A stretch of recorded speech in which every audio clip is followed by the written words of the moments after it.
Hi there, my name is Russ Newsom. Thanks for watching and welcome to my channel. For a while now I've wanted to make a series of films about a subject which has become close to my heart, or probably more appropriately close to my head, because the subject matter is mental well-being. Ever since the UK experienced COVID and started to go into lockdown, lots of people have experienced mental health issues, and it's become very well documented on websites and in the news. Like everyone else, in March, April, whenever it was, in 2019, the company I work for decided to send everybody home, and those that could work would continue to work, and I was one of those people. The isolation and the difficulty of being at home 24 hours a day, having no difference between work and home life balance, falling into the silly situations of just living for work, started to take its toll. September 2019, I went on holiday to Moelfre in Wales, and I made a short video about how the year had been, talking about my mental well-being. At the time, I didn't realise that actually the following year would get even worse from a personal point of view. And in September 2020, I visited Moelfre once again. And the video that you're about to see is the first part of what I think will be 3 videos, where I talk in exactly the same place, the same beach, about how the last year had been a little bit worse and totally unexpected. The videos are about my journey, they're about me, they're about how I felt, the counselling that I sought, and then hopefully in the last one we'll talk about how I'm feeling now and how my journey is continuing. The hope is that they're actually helpful videos. For me, it's very cathartic to talk to people, to talk to my counsellor, and to talk to you through the means of video. It's a release. It's a trouble shared, and that's what it's all about for me. That's the main message here. If you're experiencing the same issues as me, if you feel like you're going through the same problems and you feel like you've got nobody to talk to, let me reassure you, you have. You can talk to anybody. It's surprising once you start to open up how it makes you feel and how much better it makes you feel. So, hopefully you'll enjoy the videos. They're probably a little bit somber in parts. I'm speaking from the heart. They're completely unscripted.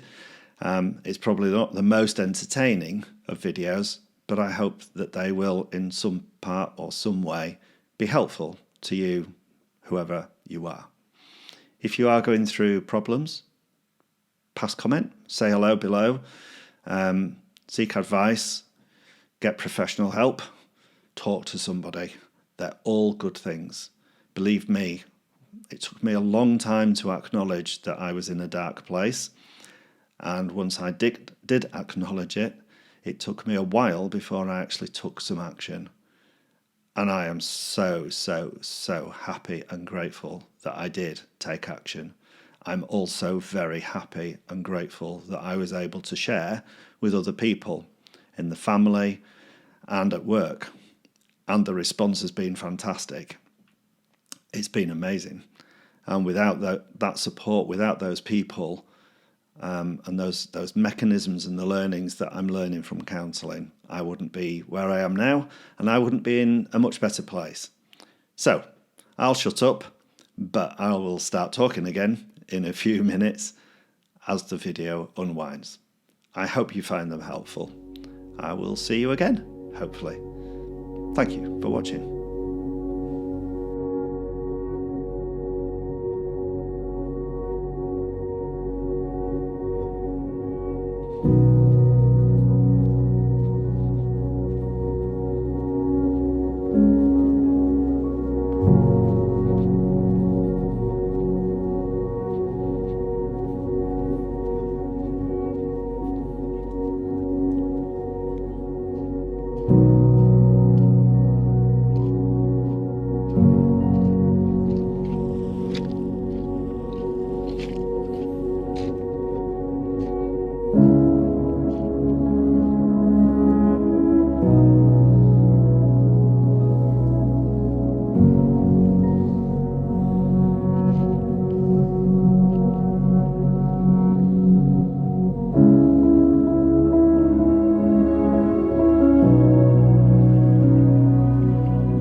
It's almost a year to the day that I was on this beach talking to you about COVID and how lockdown had affected so many people,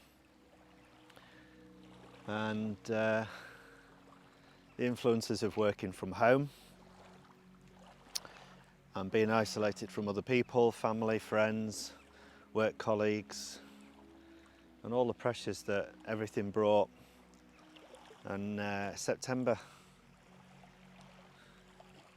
2020, and I had a week's break here in Moelfre on the Isle of Anglesey. It was a break that I was so looking forward to, and really was a great week, a lovely chilled out week. Couldn't have been any better. And the thoughts and the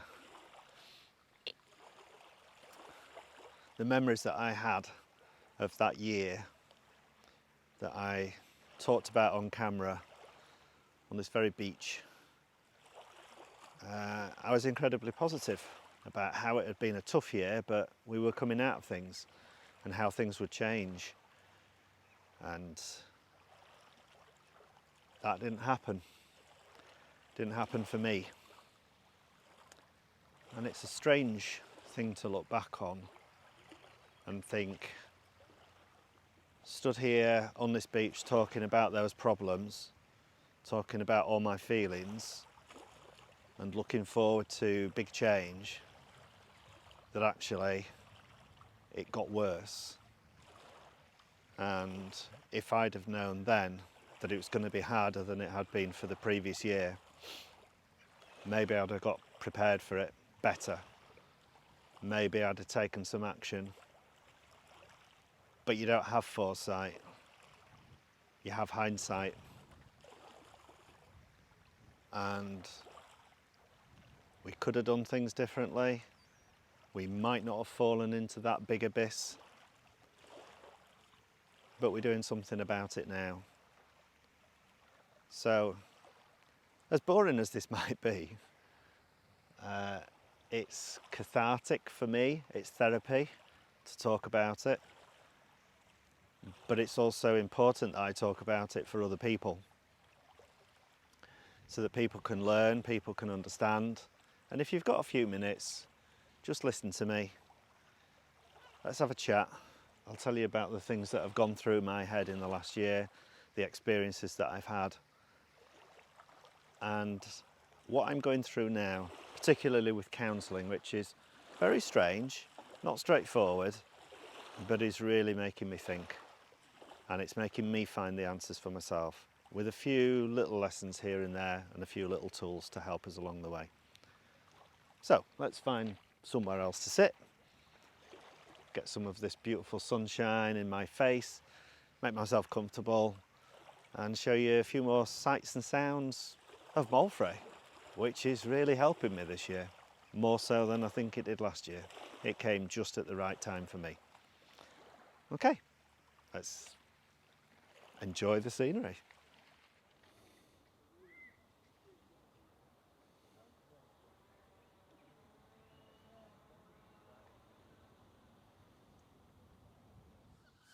So I just mentioned that I've been going through counselling and how strange that is.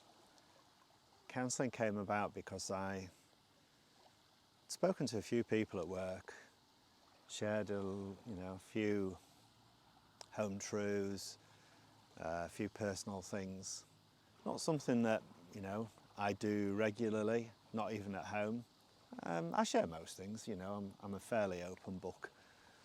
But there were a lot of things going on that I probably was getting too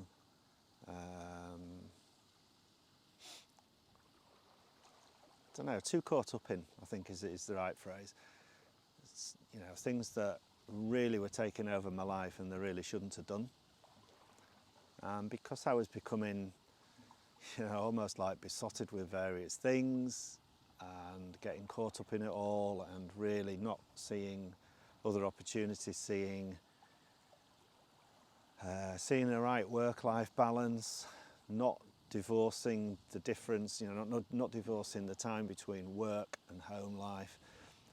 That's what working in a home office does. You walk out of a door from your office, be it your dining room, your living room, conservatory, a garden hut, or a converted bedroom, as it is in my case. Your home life is literally just one step away beyond that door, and that doesn't blur the lines enough. You drive home from work does, for example, gives you 20 minutes, 40 minutes, an hour, or whatever it is that your journey is, whether it's on a tube train, whether it's in a car, whether you're walking, cycling, whatever. That's a break. That's the difference between a work and a home life. And it gives you a chance to chill out and reset. And that's missing for a lot of people, and was missing very much so for me. And of course that meant I brought a lot of my work issues home with me, because I was one step away from home. And if Wendy was at home, my wife, she'd hear it all. She'd hear all the shit that I was going through, and that can't have been good for her. It was good for me in some respects because I was offloading, but it's not something that I would have done to the level that I had done, or I would have done before when I was working in an office, because most of it would have dissipated, and I would probably cherry pick some highlights to talk about when I got home, and then see how her day was, and it probably sort of blew up. That was one of the issues. Some of the other issues is not doing enough during that home life period. This is self-analysis, by the way. This is really cool. But anyway,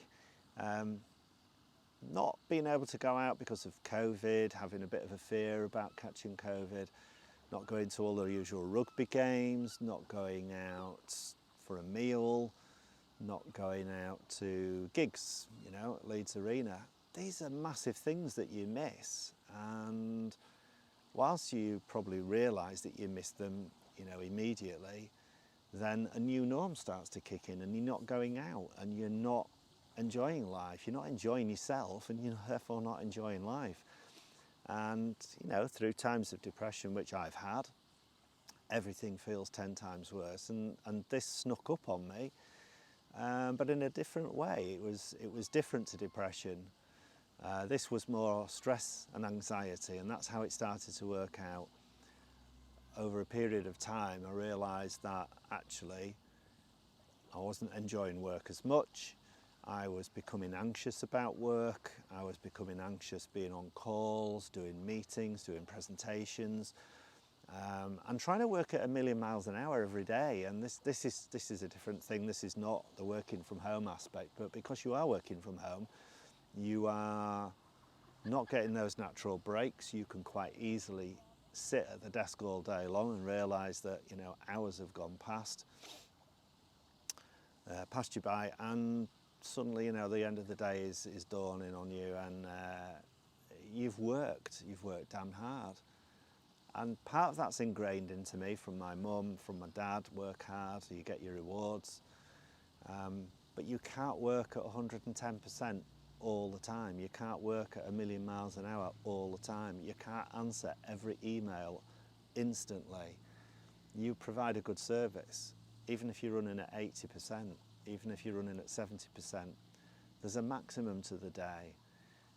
Every employer, there are various employers that will require you to sort of concentrate. I mean, if you're driving a train and you're driving a train for an hour or 2 hours and you decide to take a 5-minute break, it's not going to happen, is it? It's a bit different in my world, where I sit at a desk, I'm in meetings, but there are breaks, and we should be taking those breaks.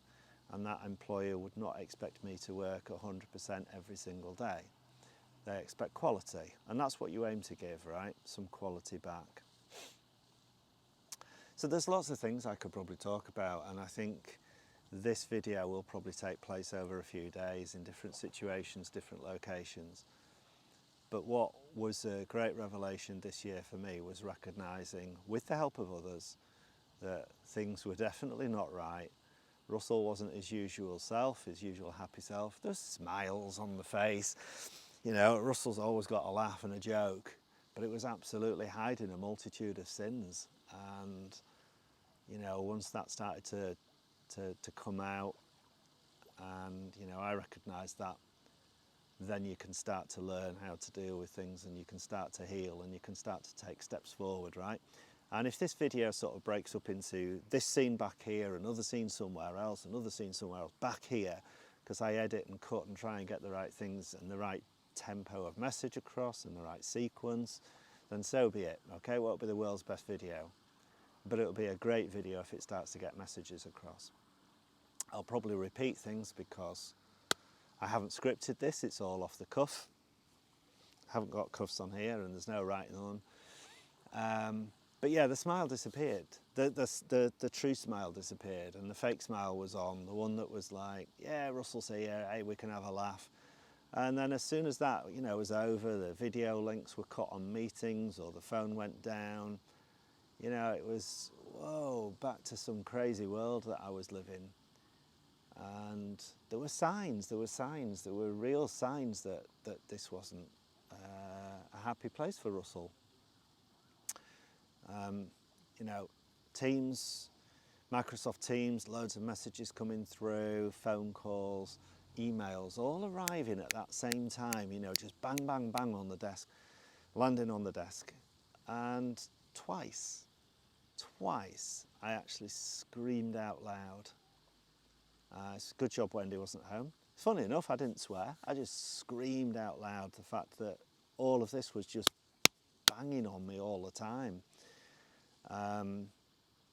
That was a sign, that was a clear indication that the stress levels were through the roof and that I couldn't cope with them. I didn't have the tools in order to cope with them. But why had I got there? What had taken me so close to the edge? And how did I suddenly decide to do something about it? We'll talk about those in another location. But right now, on this beach, there are a few people staring. I don't care, they probably can't hear me, they know I'm talking, obviously. But tonight we go to the tavern on the bay, which is down that way, actually, just round a couple of inlets down from Moelfre, but about a 5-10 minute drive. The time is it's only coming up to 5:10, so there's plenty of time to do more video. Might go find another location and see if we can do something more. In the meantime, just from this location, thanks for starting to listen to me. Let's hope this video comes together. Let's hope it's not too long, too boring. But if you're suffering from mental health issues, if you feel lonely, if you feel isolated, if you feel there is nothing else other than work, or there's nothing else at all, if you're feeling alone, if you feel that your work-life balance isn't right, you need help. You need to admit that. You need to talk to people. And hey, hopefully this will give you some advice on how I went through it, what I did, and how I am feeling like I'm coming out the other end. And let's get some laughs along the way. Hopefully you're not seeing up there. That would be a laugh if you were. And I'll show you some more of this place, right? Moelfre, on the Isle of Anglesey, as I say. It's a place we've been to 3 times now. I think this is our 4th visit, right? Actually, yeah. And it's a lovely place. It is so idyllic. You can tell by the colours, the sea, Snowdonia over in the distance, but, well, that distance over there. We'll be going up Snowdon tomorrow. We'll be cheating. We did 3/4 of the way last year walking up. Didn't make it to the top, but we're going to just do 3/4 up on the train this time round and do the last leg. It's a cheat just to get us to the top, but we will be walking the whole thing in probably next year. We will be doing a bit more walking practice, and that will help. I think the tide's on its way out. I thought it was actually on its way in. Could have got closer. Anyway, whatever. Right, time to go find another location. What do you reckon? Let's go see somewhere different. Cool.